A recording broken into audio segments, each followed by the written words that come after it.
All right, awesome. Cool. So hi, everybody. I'll just introduce myself for 5 seconds. I'm Geoffrey Lentner. I'm a lead research data scientist in the Rosen Center for Advanced Computing. A lot of my fellow staff members from our CAC are here, and I have some prepared questions that we thought of before today. That topics we've covered. I'll say it's either my privilege or your misfortune that I'm asking the question. So here we go.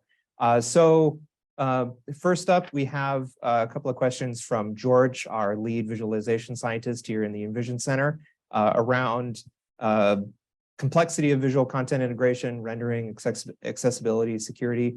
So George asks, what are some of the techniques and best practices in collecting 3D visual information to graphically represent spaces and virtual environments? I don't know if we want to go down the line, or anybody that wants to just jump on that.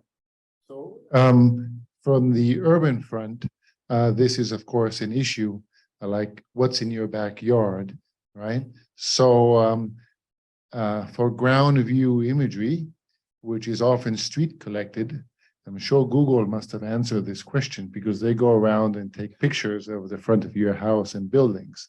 So I'm not sure. I guess it's on Google Maps. You can use it for non-commercial purposes. You can download it, make money off it, and so forth.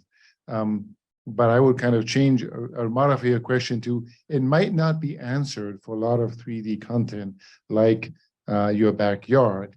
So you have a satellite which sees the front of your house and the back of your house. There's no security there, right? So if you have more information you compute or infer about urban environments that are not visible from the street, that is an issue. And I don't think there is an answer. So I think your question is, I don't know the answer for the urban environment as we figure out more and more details. There are like metadata, like power usages and income levels and things like that about urban spaces. They are, I guess, not public and shared in standard ways, right? But maybe in anything that we can figure out about an urban environment that's not directly provided, then I don't know the answer to that question, particularly as we get better at it. That would be my comment. So maybe now let's drive from the urban area to the farm field. So 3D sensors are actually used everywhere in the farm. So talking about remote sensing, either remote sensing or proximal sensing, basically we collect 3 major categories of data. One is spectrum or color. Another one is morphologicals and shapes.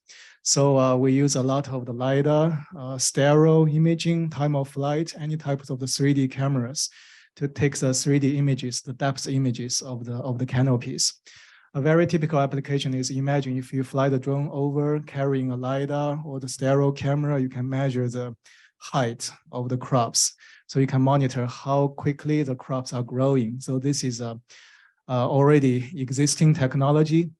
And I'm seeing the future that people may be able to use 3D sensors to measure more detailed information, like with the details like how many leaves, what is the detailed curvature and the edge shape of each of the leaf.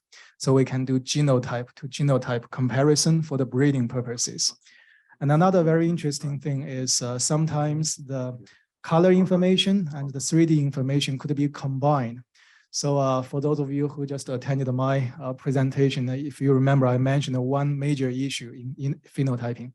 So when you are trying to collect spectral information, so actually the leaf slope is a big factor. That means if you set up your camera and the lighting, imagine this is a studio, and your leaf is the object to be imaged, right? If everything else keeps the same, the only change is you start to rotate the leaf to change the angle like this. So from the vertical angle to even just a 20 degrees angle, a lot of the indices got changed. So another application is in digital twin, we can actually combine the 3D measurements with the color measurements to use the 3D information to calibrate the color information, which can give us the higher quality of the nitrogen and the disease prediction. So. And probably I would just pull the interest from farmland back to the urban scenario about vehicles. the sensors on the things that we talk about connecting automated vehicles, especially autonomous vehicles, like LiDAR or camera, stereo camera that can sense all those 3D images, 3D information of the surrounding of the vehicles, like whether there's a pedestrian, whether there's an obstruction, whether there's a building or something like that, the shape of the vehicle, shape of the truck, all those information will be useful. And I really like using an example like a plastic bag. If you have a plastic bag flying off from the ground, if you don't have a very accurate 3D understanding of that thing, then you probably will consider that as an object, and then you have a hard braking of your vehicle. But if you have a very accurate modeling of that plastic bag or just a leaf falling from the tree, then that will be something that will have nothing to do with your driving, then you're good to go. So having a good understanding of what's around you in the 3D space is very safety critical in our scenario of autonomous driving. Thank you. And then I think we still have Zoe online. Are you there, Zoe? Yes, I am. I don't know if you can see on the screen or anything, but I mean, I didn't talk about a specific area or focus for actual data collection within my talk, but one thing I thought was interesting that we've seen as far as folks working on either campus-wide information or city data is we've seen groups that have 2D data of maps and layouts of shrubbery and buildings and actual images of like the front of buildings as well. And they actually have developed some of their own algorithms that they plugged into Omniverse for projecting that onto a 3D map. So it's still kind of rudimentary, but they're taking just citywide data as far as mapping and building layout and location to then generate a 3D map of it that they are using for a digital twin. So something of interest that I've seen a group do on the data generation side. One thing for our robotics portion that I think is interesting is there's sensors inside of IsaacSim that folks are using to generate data within the simulation environment as well. So like a couple of folks have mentioned LiDARs. We have some LiDAR information or LiDARs you can have as sensors within your simulation environment to generate data that way. So just a couple thoughts to add on there, but not specific to a specific area. So.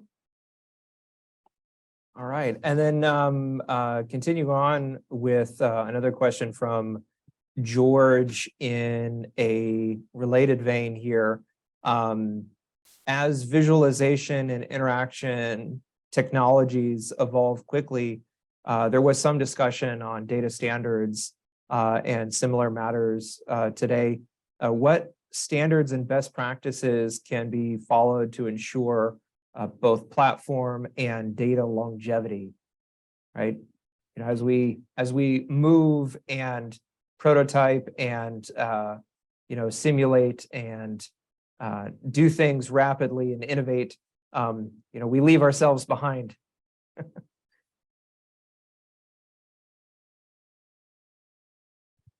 So this is a good question.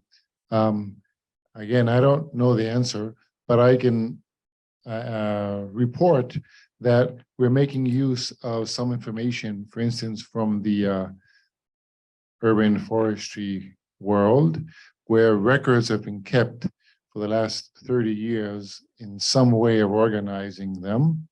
It's called plot level, and they're like very archaic text format. And it might be like 500 gigabytes, half a terabyte of text data in some arcane format giving you information. So the format is text. Maybe that has some implicit longevity, but the way it's organized is written in papers and things that are not so easy to maintain. So maybe there's two parts to your question, which is what is the literally format? What's in each column, row? Is it a table? Is it this? Is it that? And then in what media is it preserved? Mm-hmm. So on a piece of paper has some longevity, on a hard drive has some longevity, and then what's the format? So I think this is definitely an issue, and I don't know the answer. In the urban planning world, things like footprints and other blueprints have been kept in offices in the city main office, whatever name you want to give it, in printed forms and sometimes digital databases, but it's you know, what's the format and what's the media is not universal. I would be, you know, maybe I'm a computer scientist, but I'm gonna say an anti-computer scientist thing. If it's only in a disk drive, I would not sleep at night, right? Yeah. But I don't know how to address that, right?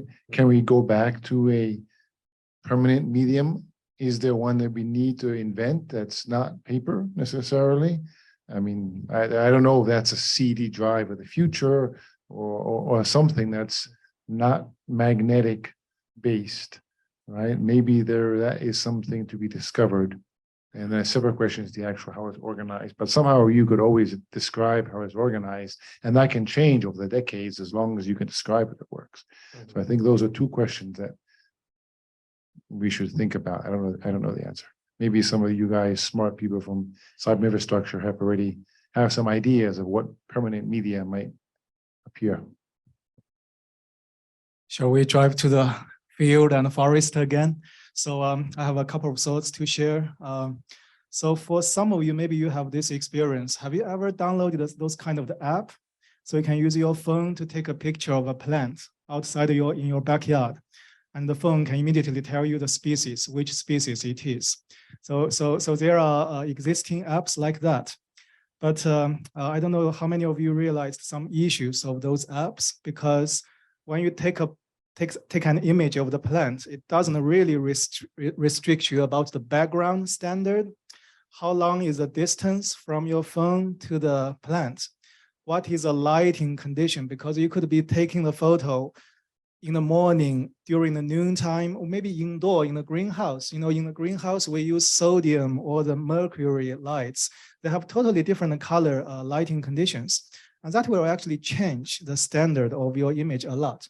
So I would respond to that question by starting to say that standard in imaging, in plant phenotyping is really, really important, because imagine if we can develop a new app somehow with a very low cost and a smartly designed accessory on your phone, so we can remove the shadow, keep the same distance and slope, and keep the background uniform. Imagine if everything is like a password headshot standard of the photo for a single leaf, how much easier it will be for the programmers, for the image processors to recognize more confidently what the species this leaf belongs to.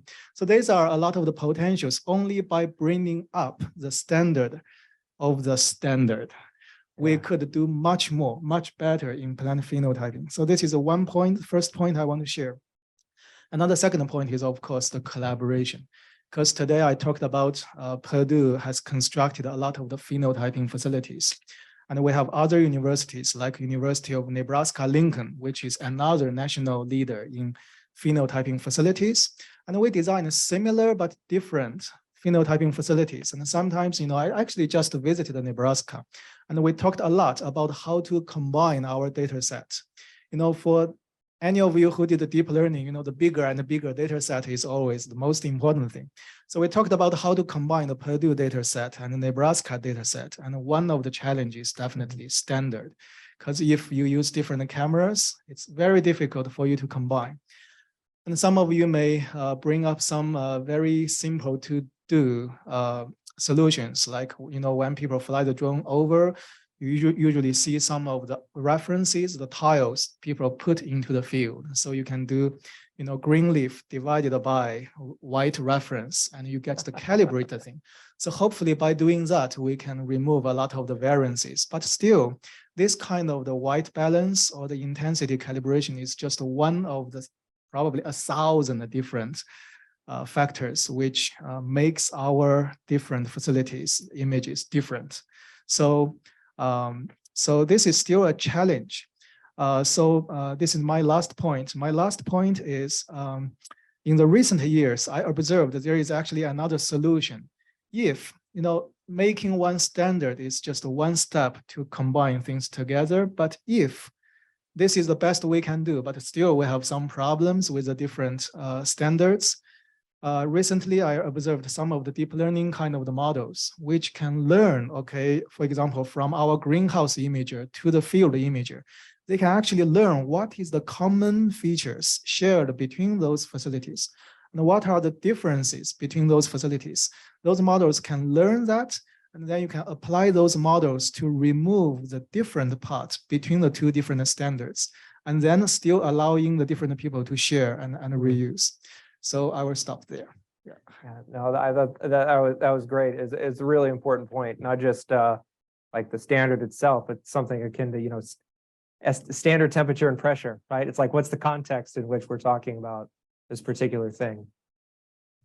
But probably just at one point in our field, which is a little bit different from those others, because when we talk about automotive field, there are way too many stakeholders and everyone wants to come up with their own standard. We talk about, in the future, every vehicle model, they have their own digital twin.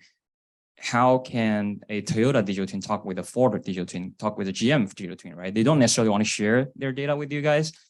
So standardization is one of the things that we have been really trying to push authority, US DOT, Federal Highway Administration, or I don't know, Federal Communication Commission, things like that, to set a standard, say, hey, all those players out there, follow this one to set up your data for digital twins so you can, talk with each other. But so far, it's been very difficult.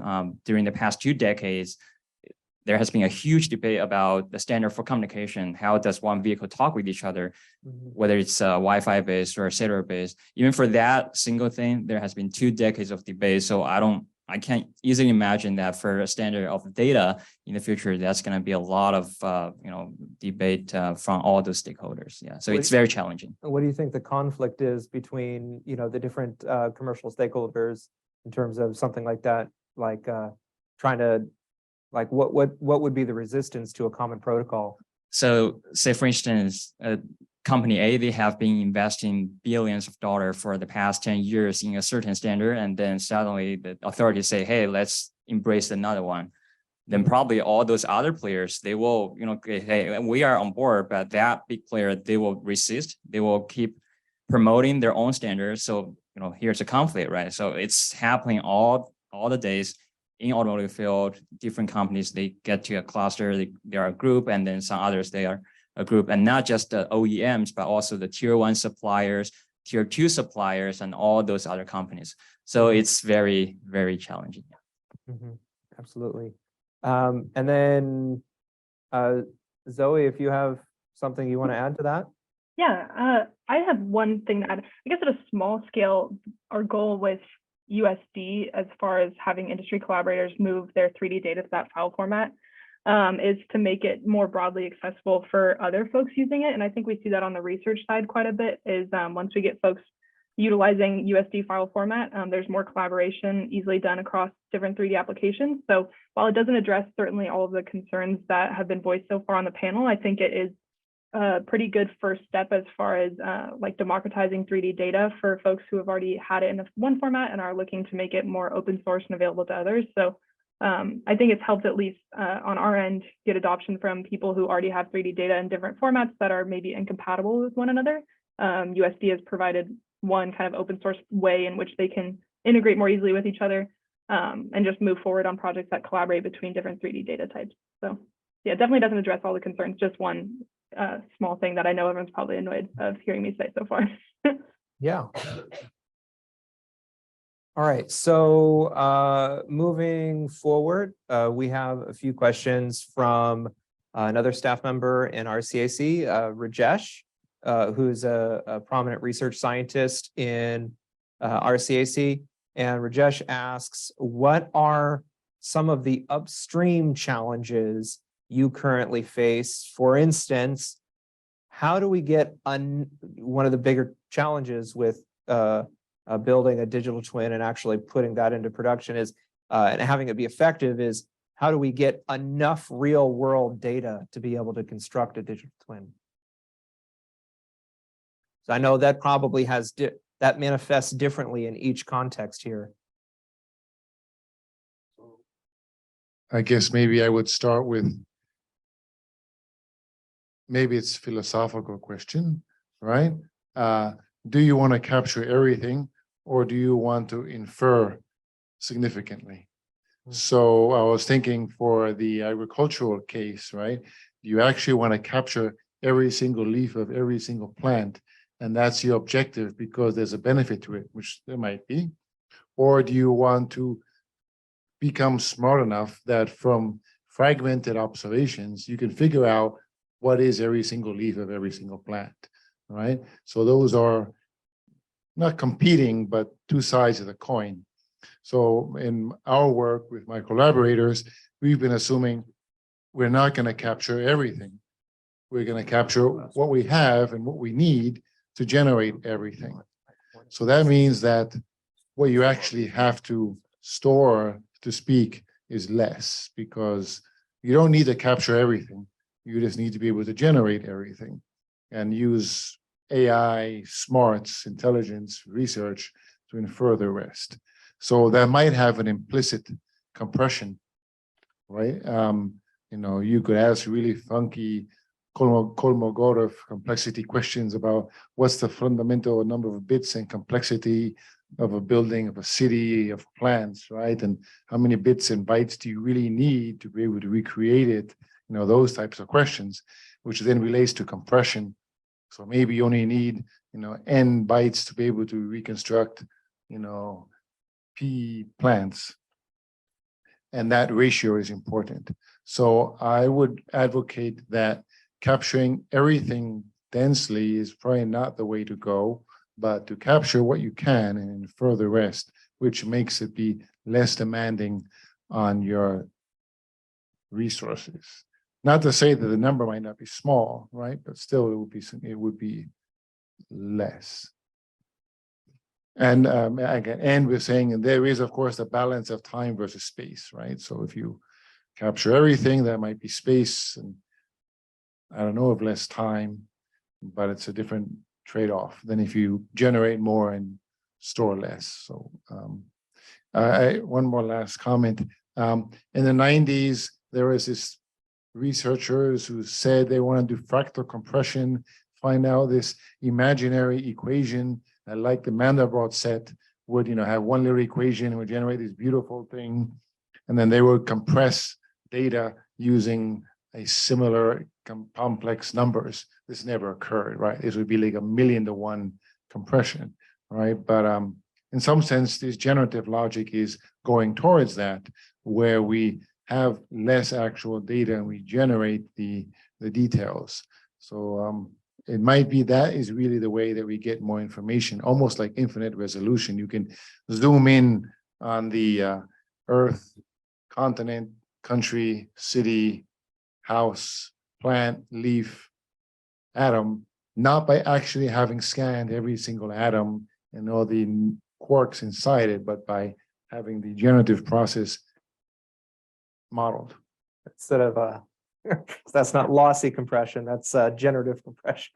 There you go. Hey, you coined it, but I said it first. Okay. Yeah, okay. Well, I have a bad answer, which is almost always correct. I think if you ask how much data we need to collect, it always depends on the case.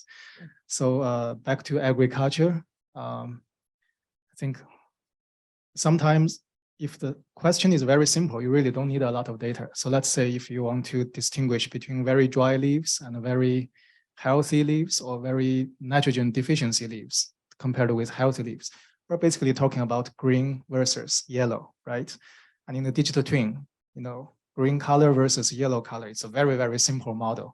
So in your digital twin, if you water a lot, you just apply green color. And if you do not water for 5 days, then you make the leaf yellow. So that's very simple.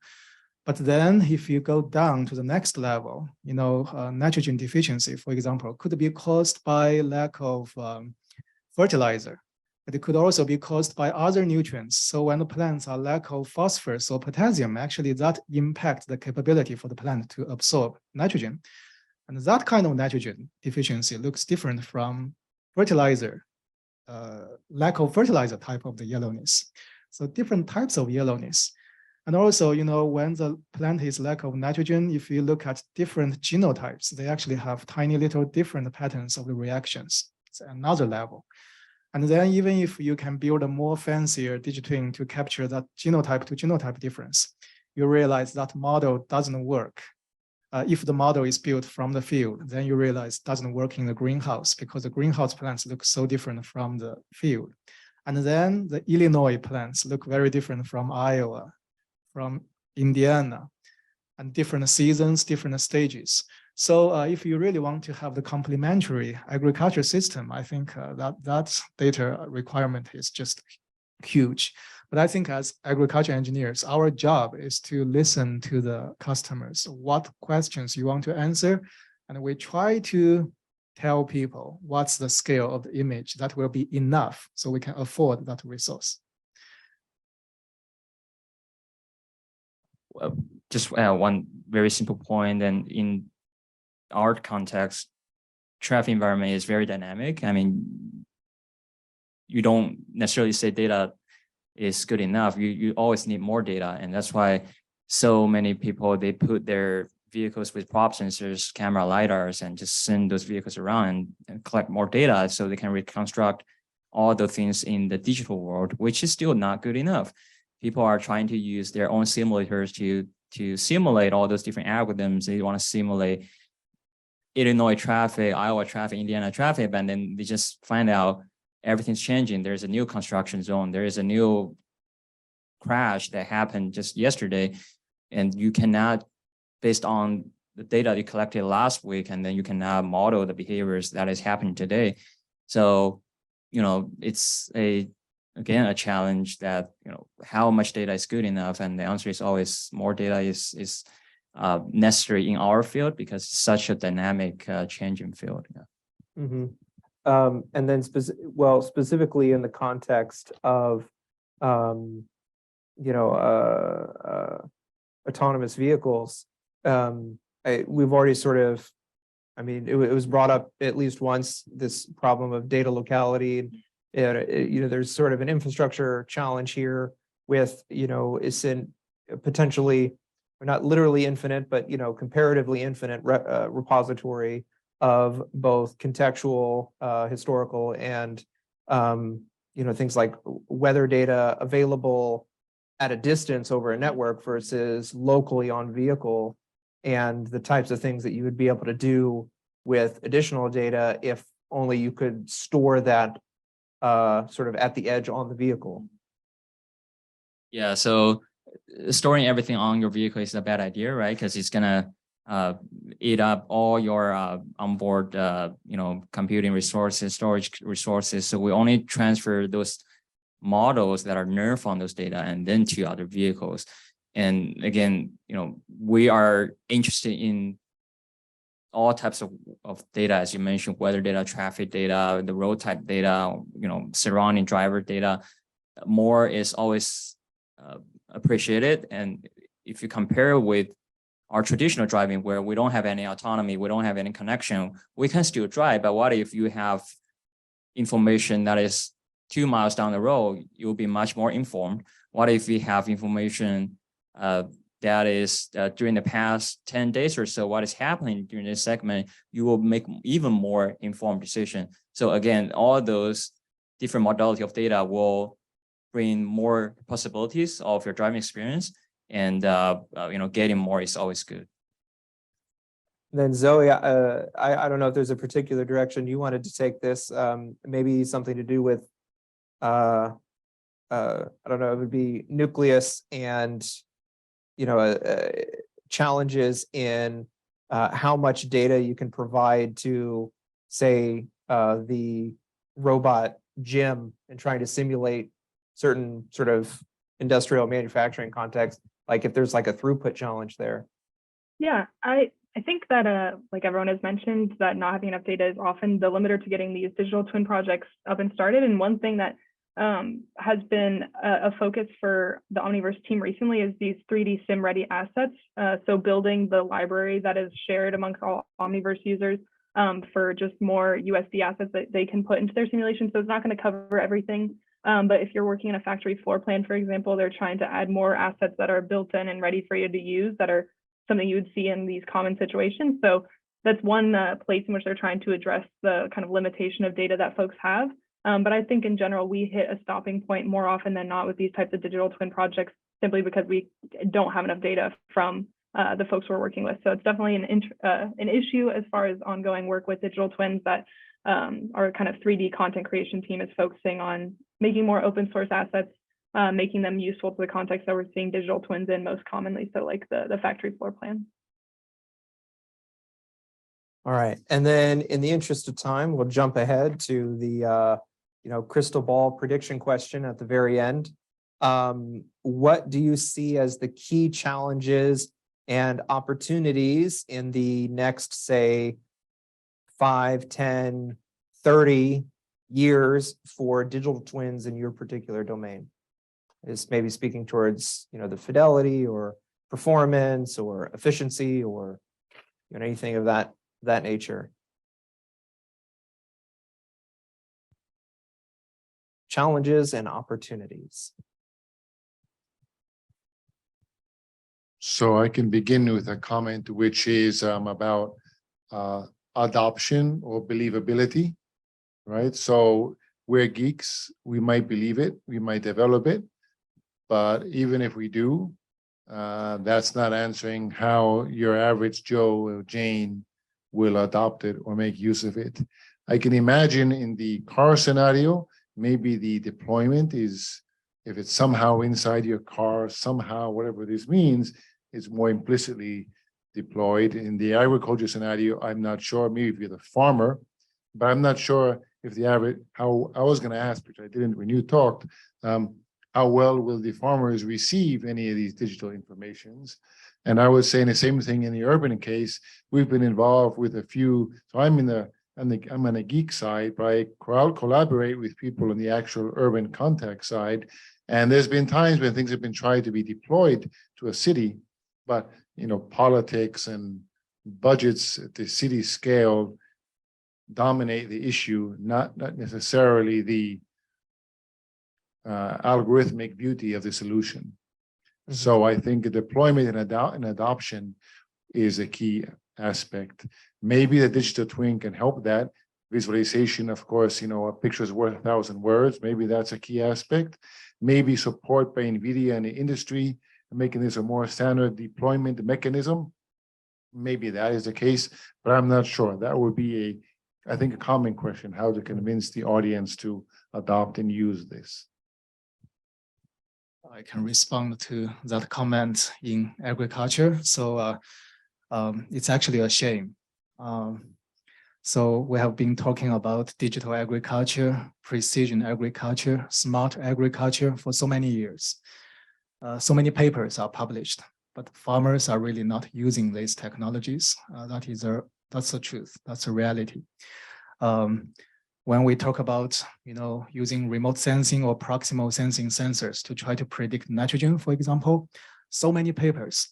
But you know what farmers are doing right now? So if we go to the northern part of Indiana, where we have a lot of the farms, if you visit the ordinary farmer, who usually on average own like 2,000 acres or 3,000 acres, every year they pay something like $5,000 or $3,000 or $5,000 to pay a team to walk into their field, to take off the leaf, put the leaf into the envelope, and mail that envelope to some of the companies who can do the wet lab molecule analysis to tell you how much NPK, Fe, Zn, or those macro and micronutrients. It takes 5 weeks before they can receive the result. And 5 weeks later, when they got the result, it's too late to do anything this year. So that's why there is no in-season, not to mention real-time on-the-spot applications. So why? I think there must be many, many reasons. I think one of the major reasons is because of the sensor. I believe the sensor quality is one of the bottlenecks we really need to solve. As we know, we have a lot of the ag sensing equipment. We have flying machines, working machines, but I have never seen big group of farmers willing to pay money out of their own pockets for this technology just because they cannot observe the profit back by using those technologies. So how can we break that tie? I think we really need to catch up with the sensor's quality. So as I mentioned a little earlier, only when we press down the noise, the signal can show up. And we really need to show the farmers that, hey, using our sensors, you can really see the nitrogen deficiency a little earlier, and that can save you money, that can help you to grow more corn and sell for more money. Only by doing that, this, the economic thing and the technology development can be combined together. And then we will find the best direction, the positive direction, the farmers and the researchers to work together for the better future. I suppose the autonomous vehicles, there's a lot more discussion of this in the culture than in these other contexts. Well, I would say similar story, as he said, no matter how much intelligent vehicle, autonomous vehicle, smart vehicle concept we have been talking over the past years, my wife still doesn't use those technologies because she doesn't trust that, right? And also all those other people, they just don't believe all those smart sensing technology. You trust? I trust it. Okay. I trust it. It's good to know. I drive my own Toyota, so I built that function, so I trust it. But still the same thing, right? The market penetration. If the market penetration rate doesn't reach that level, then still so many people will think just that few part of people use that, and all those others, they don't believe it. Why do I have to believe that kind of technology? Why do I have to trust this guidance that are generated from the digital twin on the cloud? What if there is any bad guys are trying to attack my vehicle? And that's indeed very challenging. The security layer has been a huge problem when we talk about connected vehicle. So the fidelity of our digital twin, how do we add a security layer to protect your digital twin from attacking? Those are, I would say, challenges and opportunities in the future in our field. Mm-hmm. If I could add some anecdote. So some months ago, maybe, I was in a business trip.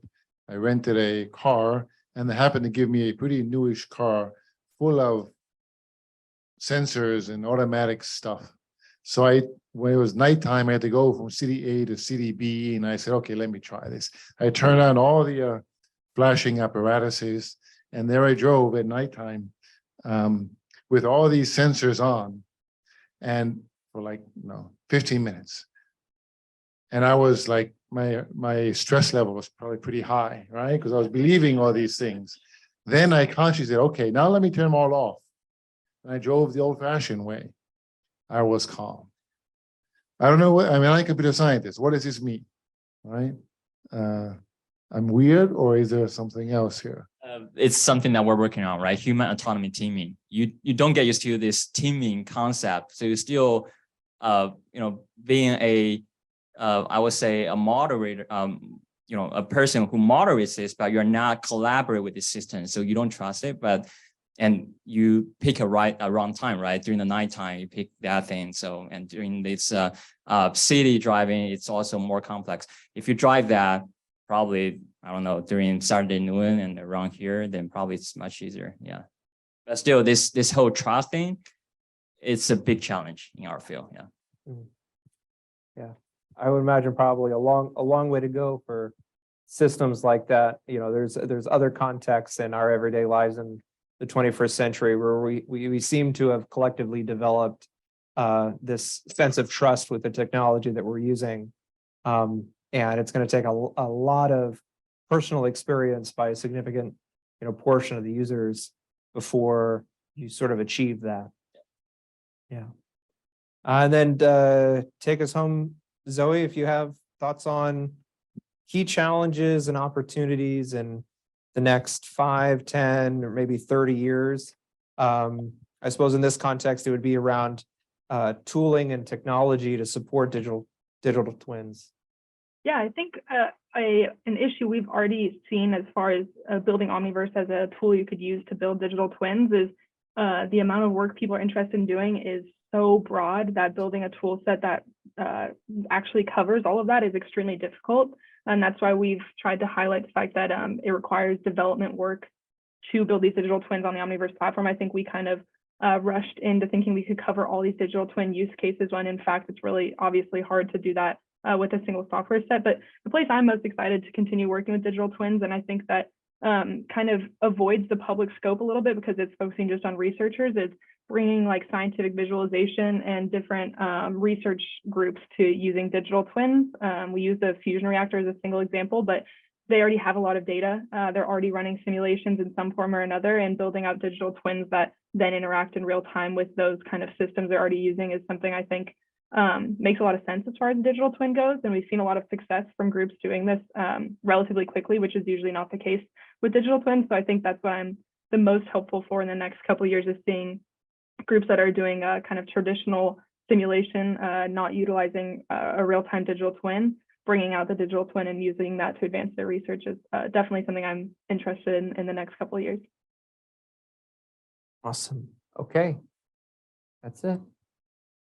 I don't know, we have, maybe 5 minutes. If there's anybody has anything to add in the audience that they want to put to the panel?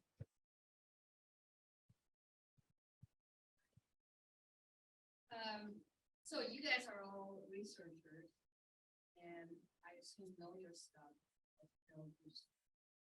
So if I were to build a platform to allow people to create their own things, what do you think?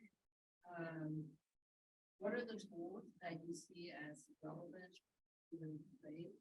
Do I need to say it again? Let me just start it.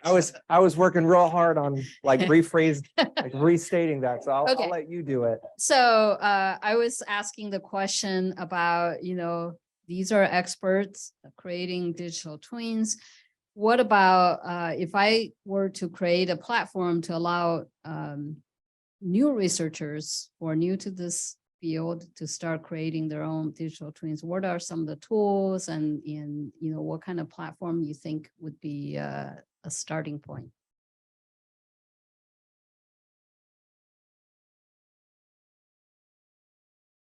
So maybe that's like a conceptual question, that's sort of the progression. Yeah, that's kind of the progression that happens with a lot of technology. Is first the experts are able to do it, and then eventually it's sort of put in the hands of maybe not everyday people, but certainly in the hands of researchers. So I'll give it a stab. I'm not sure that's a question that can be answered in a compact way. That might be too broad, because you're saying what software platform can do everything we all do, right? So that's too broad. Maybe to answer it, there is a taxonomy of types of digital twins or simulation platforms that can be developed. And then within that taxonomy, you can break it down to types of things, and in some not too deep hierarchical organization, and then answer it for each of the nodes of this tree, right? So coming up with one universal engine might be too broad. Now, I imagine Omniverse is maybe trying to be somewhat universal, but have some specializations in there, and that's similar, compatible to what I'm saying. So I don't think we can answer your question with that, right? I mean, I would have some particulars which might have to do with 3D rendering, as well as numerical computation, deep learning, and image processing. And there might be some overlap in some of those big words with my neighbors here, but that's rather broad, I think. I suppose it would be very, it'd have to be very domain specific, at least at first. I don't know how long it'll be, instead of segment everything or segment anything, it's, create a digital twin for anything. So I could add, there's top down and bottom up logic, right? So to do top down, you have to kind of know everything already, right? To do bottom up, that's more organic, and you bottom up your platform. So probably we can come up with a bottom up answer. Top down, it would be too much in the future. And this reminds me of the standard of standards that you mentioned, like ImageNet. which is a big database of 1.2 million images, appeared in 2012 through a conscious effort of having a large data set with some kind of standardization, and it fomented a bunch of development. So maybe rather than focusing on a API/cyber infrastructure, would be coming up with a standardization of some things that are thought out, and maybe it's bottom up that will then help. So one for plants, like you mentioned, one for vehicles, one for cities, right? And that is more like a data set, and surrounding infrastructure standardization might be a more useful route, I think, to go than thinking top down. Or I think if I only answer with one word to Carol, that's domain. So I think that's the key word. So I think talking about domain, it actually have two meanings. First is, I think the digital system really the developers of the digital system really need to collaborate closely with the domain experts, because any digital systems cannot survive without, this kind of integration into this domain area. So in agriculture, I think it's very important to have some plant scientists, breeders' opinions, and we need to ask them what they really need to make this digital system useful in their daily exercise. But another second meaning of the domain is, I think, it's the application domain. It's kind of like when we do math. When we do any research in mathematics, we need to always, the first step is always to define the domain, to define the range.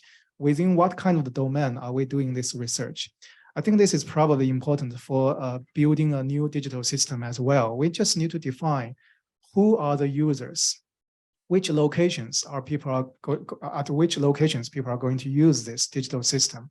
What is the outcome, and what are people's goals? But I think this is a little overlapped with the last one. But I think my point is, if we are thinking about writing a new proposal, my personal suggestion would be maybe to, instead of building a one-size-fits-all digital system, let's maybe it will be more attractive to those reviewers that we are really listening to a specific domain and we are solving this one problem. So I can give one example quickly. For example, if we are thinking about agriculture, and let's say if we have a new sensor which can predict nitrogen really well, but sensor is just a sensor, how can we use a data system to deliver the results to the farmers to help them to make decisions? We need to think, what's the scenario? Are people going to use this sensor with their hands in the field? Or maybe a very interesting domain could be, when we drive from Chicago back to West Lafayette along Freeway 65, we see a lot of the center pivots.